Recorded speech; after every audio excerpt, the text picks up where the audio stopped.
Old Salt basically was I kind of got the initial conversations together with my own family and several ranches we worked with and said, this is hard, but do you guys have the appetite to try again? Yeah. It's And the so mafia meeting, but it's the Montana Ranch version of the 5 families meeting at the restaurant.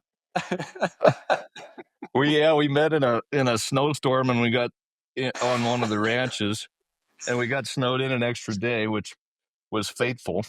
There you go.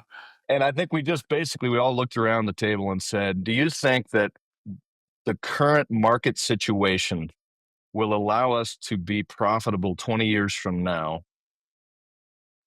We could look around the room and be like, hey, I think each one of these ranches is better ecologically than it was 20 years ago. And it continues to improve. And each one is still profitable and relatively stable. And yet, this trajectory of the industry is not good. And so the status quo is riskier than any kind of innovation we might make to try to create a new market, a new brand, diversify. So let's do it. So that was the origin story. There was 3 ranches at that meeting. Today there's 5.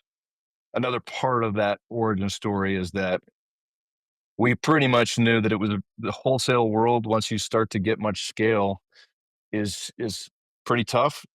Yeah. It's complex. It's kind of risky. You build up a supply chain. A cow, takes 2.5 years to finish to bring to market weight. You've got a lot tied up in that.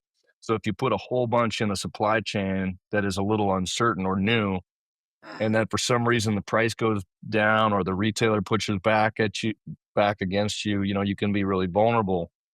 So we decided, look, we want to build a direct to consumer nucleus.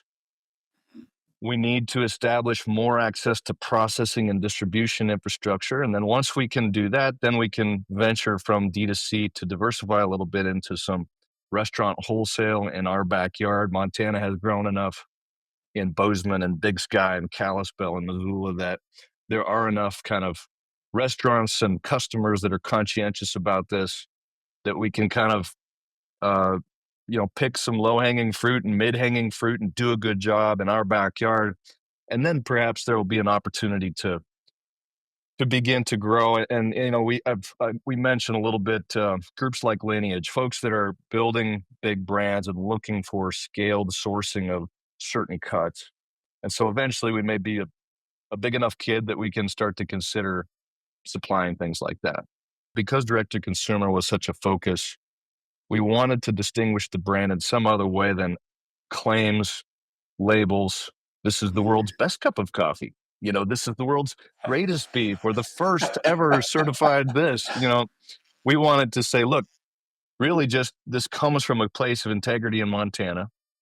Get to know us. And we launched a restaurant and then another one and then a festival. And it was meant to be experiential. So you come into a set of values, meat from a particular place.